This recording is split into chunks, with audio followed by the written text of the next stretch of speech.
Halo semuanya, perkenalkan kami dari kelompok 5 ingin mempresentasikan hasil dari diskusi kami dengan judul analisis yaitu Dataset Heart Disease. Berikut adalah anggota dari tim kami. Masuk pada slide 3, dataset yang digunakan adalah Heart Disease Cleveland dari UCI, Machine Learning Repository. Dataset ini terdiri dari 297 baris yang mempresentasikan pasien dan 14 kolom berupa atribut klinis serta demografis. Beberapa variabel utama diantaranya adalah age atau usia pasien, seks yaitu jenis kelamin, CP atau tipe nyeri dada, TRAPS BPS yaitu tekanan darah istirahat, CHOL atau kadar kolesterol, FBS yaitu gula darah puasa, Restex yaitu hasil elektrokardiogram, serta talak yaitu denyut jantung maksimum yang dicapai. Selain itu, terdapat pula variabel exang atau angina saat olahraga, alt peak yaitu depresi segmen ST, slope yaitu kemiringan segmen ST, CA yaitu jumlah pembuluh darah besar yang terdeteksi, dan tal yaitu hasil pemeriksaan talasemia. Variabel terakhir adalah target, yaitu status pasien dengan nilai 0 untuk sehat, 1 untuk sakit jantung. Masuk pada slide 4, kita mulai dari pertanyaan pertama, yaitu bagaimana distribusi penyakit jantung berdasarkan jenis kelamin antara laki-laki dan perempuan. Masuk pada slide 5. Berikut adalah visualisasi data dalam bentuk diagram lingkaran yang menggambarkan perbandingan jumlah pasien laki-laki dan perempuan. Lanjut slide 6. Berdasarkan visualisasi diagram, dapat kita simpulkan bahwa pasien penyakit jantung lebih banyak diderita oleh laki-laki dibanding perempuan. Dari total 297 pasien, sekitar 2/3 atau 67% adalah laki-laki, sementara hanya 32% yang perempuan. Hal ini sejalan dengan literatur medis yang menyatakan bahwa laki-laki memiliki resiko lebih tinggi terkena penyakit jantung, terutama pada usia produktif, karena faktor gaya hidup, pola makan, dan hormonal yang berbeda dibandingkan dengan perempuan. Masuk pada pertanyaan kedua. Pertanyaan kedua ini membahas mengenai distribusi usia pasien penyakit jantung dalam dataset. Nah, berikut adalah visualisasi histogram dan box plot yang memperlihatkan persebaran usia pasien. Berdasarkan diagram tersebut, dapat kita simpulkan bahwa pasien penyakit jantung memiliki rentang usia 29 hingga 77 tahun, dengan rata-rata 54 tahun. Mayoritas kasus terkonsentrasi pada usia 40-60 tahun, yang merupakan usia produktif. Hal ini menunjukkan bahwa meskipun penyakit jantung bisa menyerang siapa saja, risikonya ini tuh meningkat tajam saat seseorang memasuki usia parubaya. Pada usia sangat muda maupun lanjut, jumlah kasus terlihat lebih sedikit, sehingga usia produktif menjadi fase yang paling rentan. Lanjut pada slide 10. Pertanyaan ketiga adalah, apakah orang dengan kadar kolesterol tinggi cenderung memiliki detak jantung maksimum yang lebih rendah? Berikut adalah diagram sebaran yang memperlihatkan hubungan antara kolesterol dan detak jantung maksimum. Nah, masuk pada slide 12 ini, jika kita perhatikan visualisasi diagram, terlihat bahwa tidak ada hubungan yang jelas antara kadar kolesterol dengan detak jantung maksimum. Garis tren terlihat hampir mendatar, dan titik data menyebar secara acak. Artinya, meskipun kolesterol tinggi dikenal sebagai faktor risiko penyakit jantung, dalam dataset ini tidak ditemukan bukti kuat bahwa kadar kolesterol tinggi akan secara langsung menurunkan detak jantung maksimum seseorang. Ada faktor lain seperti kebugaran, usia, dan kondisi kesehatan secara umum kemungkinan besar lebih berpengaruh. Masuk pada slide 13, pertanyaan keempat, yang membahas tentang distribusi kadar kolesterol pasien penyakit jantung. Berikut adalah histogram dan box plot yang menunjukkan persebaran kadar kolesterol. Masuk pada slide 15. Berdasarkan visualisasi diagram, dapat kita simpulkan bahwa kadar kolesterol pasien bervariasi cukup luas, mulai dari 126 hingga 564 mg per desiliter, dengan rata-rata sekitar 247. Mayoritas pasien memiliki kadar kolesterol dalam kisaran 200 hingga 300, yang berarti sudah melampaui batas normal, yaitu di bawah 200. Selain itu, terdapat pasien dengan kadar kolesterol sangat tinggi, di atas 500, yang dikategorikan sebagai outlier. Kondisi ini menunjukkan bahwa kolesterol tinggi, terutama pada level ekstrim, merupakan faktor yang berisiko terhadap penyakit jantung. Masuk pada slide 16.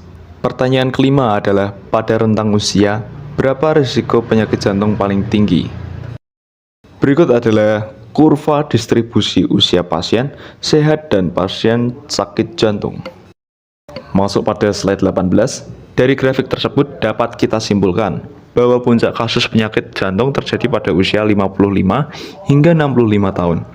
Pada kelompok usia ini, jumlah pasien sakit jantung mencapai angka tertinggi.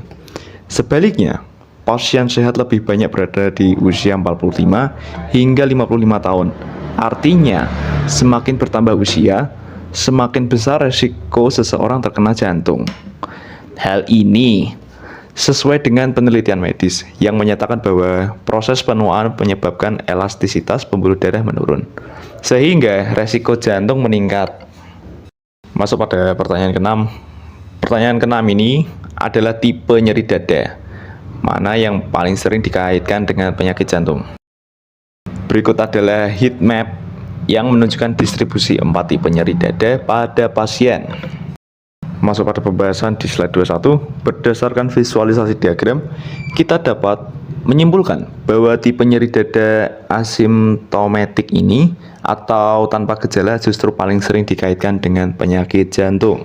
Sementara itu, pasien dengan tipe typical angina maupun atypical angina lebih banyak berada dalam kondisi sehat, dan tipe non-anginal pain terlihat seimbang antara sehat dan sakit. Temuan ini menunjukkan bahwa tidak semua penderita penyakit jantung mengalami nyeri dada klasik. Justru, sebagian besar bersifat asimptomatik. Lanjut ke slide 22. Pertanyaan ke-7 adalah bagaimana distribusi tekanan darah saat istirahat antara pasien sehat dan pasien sakit jantung. Berikut adalah box plot perbandingan tekanan darah kedua kelompok pasien. Dari visualisasi diagram, terlihat bahwa median tekanan darah pasien dengan penyakit jantung sedikit lebih tinggi dibandingkan pasien sehat. Selain itu, variasinya lebih lebar, yang berarti ada pasien dengan tekanan rendah sangat tinggi maupun relatif rendah di kelompok ini. Hal ini menguatkan pemahaman bahwa hipertensi atau tekanan darah tinggi merupakan salah satu faktor risiko utama penyakit jantung. Lanjut pada slide 25.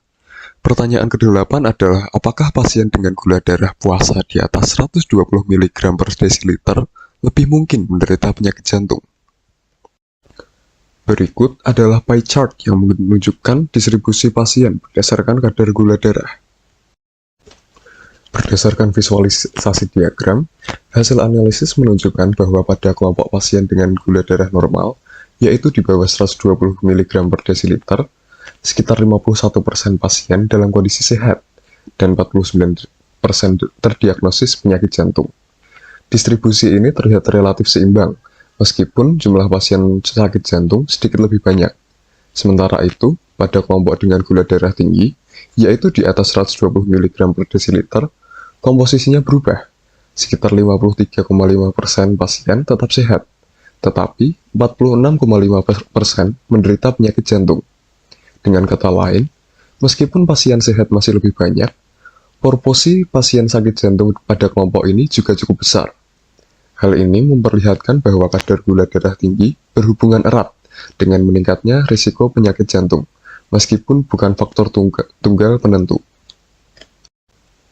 Lanjut pada slide 28. Pertanyaan ke-9 adalah, apakah nyeri dada yang dipicu oleh olahraga merupakan indikator kuat adanya penyakit jantung? Berikut adalah perbandingan pasien dengan dan tanpa keluhan nyeri dada saat olahraga.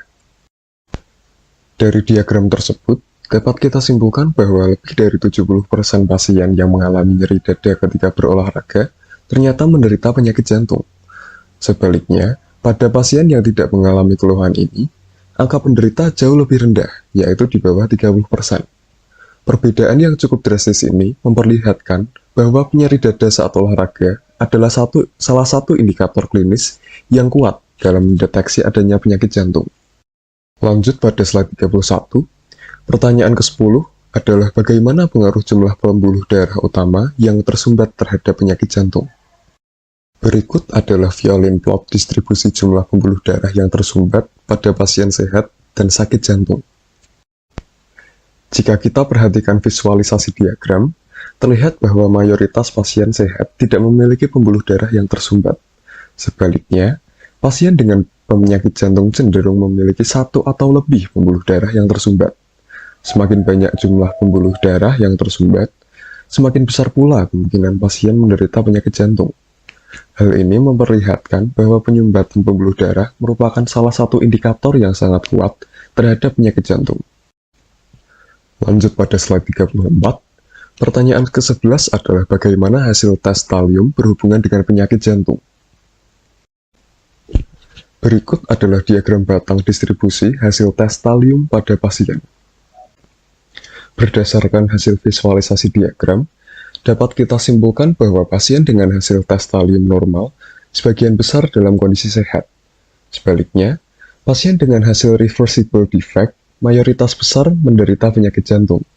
Adapun hasil fixed defect juga yang menunjukkan kecenderungan adanya penyakit jantung, meskipun tidak sebesar reversible defect. Dengan kata lain, tes talium dapat dijadikan sebagai salah satu indikator diagnostik yang penting dalam mendeteksi gangguan jantung. Lanjut pada slide 37, pertanyaan ke-12 adalah apakah kemiringan segmen ST saat puncak olahraga berhubungan dengan penyakit jantung? Berikut adalah diagram batang bertumpuk yang menunjukkan distribusi pola segmen ST. Berdasarkan visualisasi diagram, terlihat bahwa pasien dengan pola upsloping mayoritas sehat. Pasien dengan pola flat memiliki proporsi penyakit jantung yang lebih tinggi. Sedangkan, pasien dengan pola downsloping hampir seluruhnya menderita penyakit jantung. Hal ini menegaskan bahwa kemiringan segmen ST, terutama yang menurun, menjadi indikator klinis yang sangat kuat terhadap adanya penyakit jantung. Lanjut ke slide 40, pertanyaan terakhir, yaitu yang ke-13, adalah apakah kelainan pada hasil EKG saat istirahat berhubungan dengan penyakit jantung? Berikut adalah waffle chart distribusi pasien berdasarkan hasil EKG. Dari visualisasi diagram, dapat kita simpulkan bahwa sekitar 2/3 pasien dengan kelainan EKG menderita penyakit jantung, sementara sisanya sehat. Hal ini memperlihatkan bahwa kelainan pada EKG, baik berupa gangguan gelombang STT ataupun hipertrofi vertikal kiri, menjadi indikator penting yang patut diperhatikan dalam menilai resiko penyakit jantung. Yang terakhir, kita masuk ke bagian kesimpulan. Berdasarkan analisis dataset penyakit jantung, dapat kita simpulkan bahwa penyakit ini lebih banyak menyerang laki-laki dibandingkan perempuan, dengan rentang usia terbanyak pada 40 hingga 60 tahun, dan resiko tertinggi di usia 55 sampai 65 tahun. Faktor klinis yang berperan meliputi kadar kolesterol yang tinggi, tekanan darah istirahat yang lebih besar, serta gula darah puasa di atas batas normal. Beberapa indikator terbukti kuat dalam memprediksi penyakit jantung, seperti nyeri dada asimptomatik, nyeri dada saat olahraga, pola segmen ST menurun atau downsloping, kelainan pada EKG, jumlah pembuluh darah utama yang tersumbat, serta hasil tes talium dengan kategori reversible defect. Sementara itu, hubungan antara kolesterol dan detak jantung maksimum tidak menunjukkan korelasi yang jelas. Secara keseluruhan, analisis dan 13 pertanyaan ini menunjukkan bahwa penyakit jantung dipengaruhi oleh kombinasi faktor demografi, klinis, gejala, dan hasil pemeriksaan medis yang saling berkaitan. Oleh karena itu, Deteksi dini terhadap indikator-indikator tersebut sangat penting untuk pencegahan maupun penanganan penyakit jantung. Selanjutnya, izinkan kami menampilkan dataset dari versi Google Colab-nya langsung.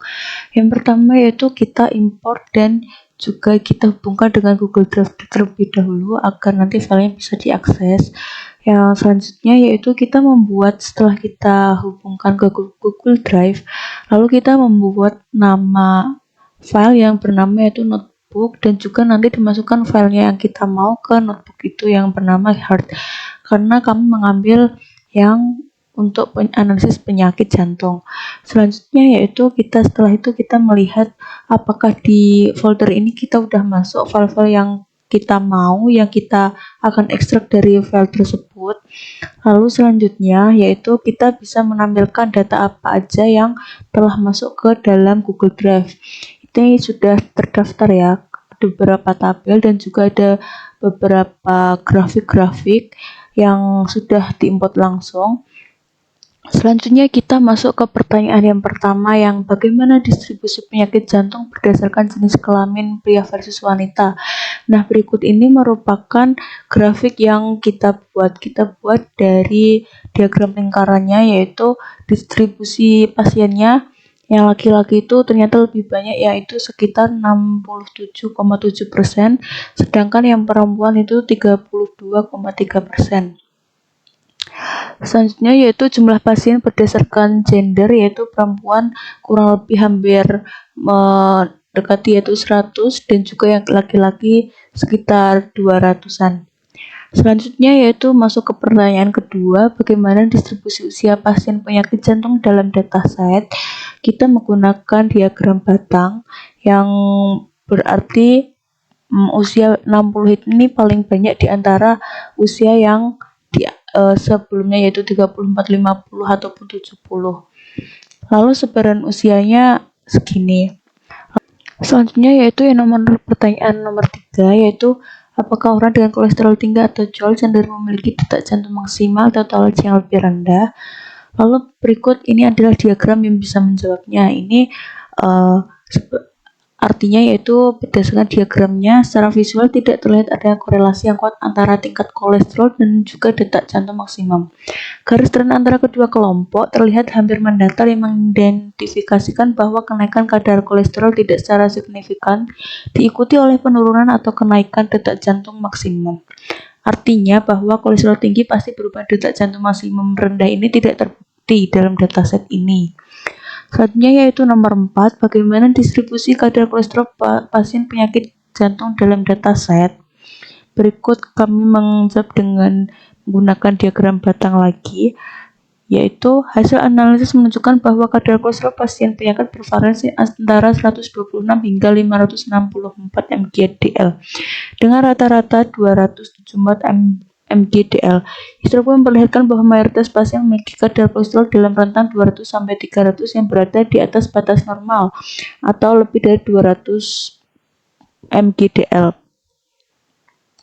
Lalu, Blackburn mengungkapkan adanya beberapa outline, yaitu pasien dengan kadar kolesterol sangat tinggi meningkatkan resiko penyakit jantung. Temuan ini dengan fakta medis bahwa kolesterol tinggi merupakan salah satu faktor utama penyebab jantung. Selanjutnya yaitu yang nomor 5, pada rentang usia berapa risiko penyakit jantung paling tinggi?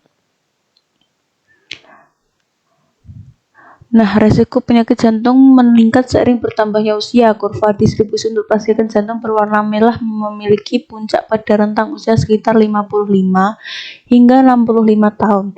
Sebaliknya, kurva untuk pasien sehat berwarna biru memiliki puncak rentang usia yang lebih muda, yaitu sekitar 45 hingga 55 tahun. Ini menunjukkan bahwa meskipun orang yang lebih muda bisa menderita penyakit jantung, frekuensi kasus tertinggi terjadi pada kelompok usia yang lebih tua. Selanjutnya yaitu yang pertanyaan nomor 6, dari 4 tipe nyeri dada atau chest pain type, tipe manakah yang paling sering diasosiasikan dengan penyakit jantung? Nah, berikut ada heatmap hubungan tipe nyeri dada dan juga penyakit jantung. Hasil analisis menunjukkan bahwa pasien dengan tipe nyeri dada tipe angina dan atipikal angina lebih banyak berada dalam kondisi sehat. Pasien dengan non-anginal pain memiliki distribusi yang relatif seimbang antara sehat dan sakit jantung. Menariknya, pasien dengan tipe asimptomatik justru mayoritas menderita penyakit jantung.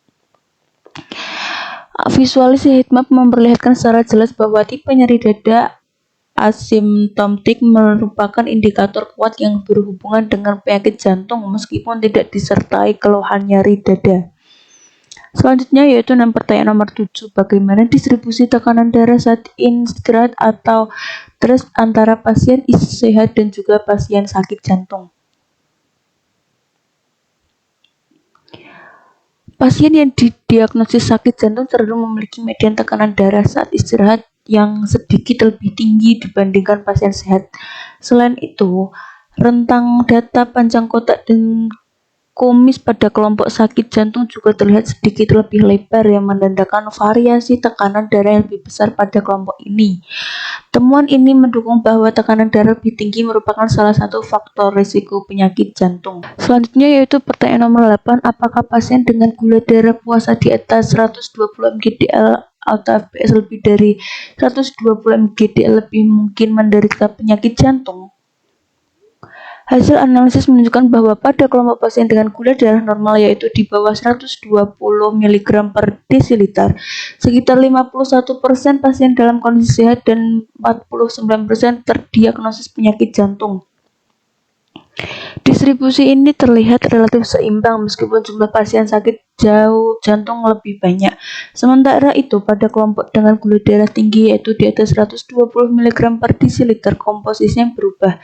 Sekitar 53,5% pasien tetap sehat, tetapi 6,5% menderita penyakit jantung. Dengan kata lain, meskipun pasien sehat masih lebih banyak, proporsi pasien yang sakit jantung pada kelompok dengan gula darah tinggi juga cukup besar. Hal ini memperlihatkan bahwa kadar gula darah tinggi berhubungan erat dengan meningkatnya risiko penyakit jantung meskipun tidak menjadi faktor tunggal penentu. Selanjutnya yaitu nomor 9. Apakah nyeri dada yang dipicu oleh olahraga atau eksang merupakan indikator kuat adanya penyakit jantung? Nah, ini merupakan perbandingan proporsi penyakit jantung berdasarkan nyeri dada saat olahraganya. Yang berarti, nyeri dada yang dipicu oleh olahraga atau eksang adalah indikator yang sangat kuat untuk penyakit jantung. Grafik menunjukkan bahwa lebih dari 70% pasien yang mengalami nyeri dada saat berolahraga didiagnosis menderita penyakit jantung. Sebaliknya, pada kelompok yang tidak mengalami nyeri dada saat olahraga, presentasi penderita penyakit jantung jauh lebih rendah atau di bawah 30%.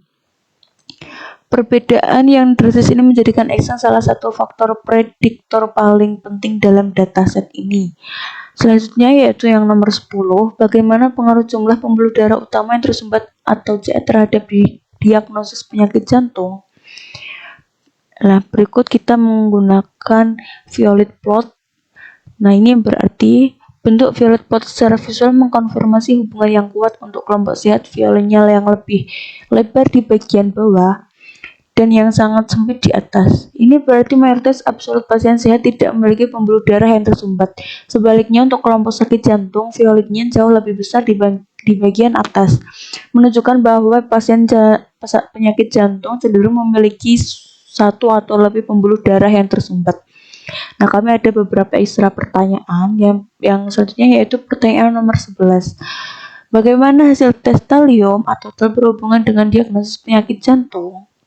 Kita menggambarkan dengan diagram batang. Hasil tes talium adalah indeks prediktor yang sangat signifikan.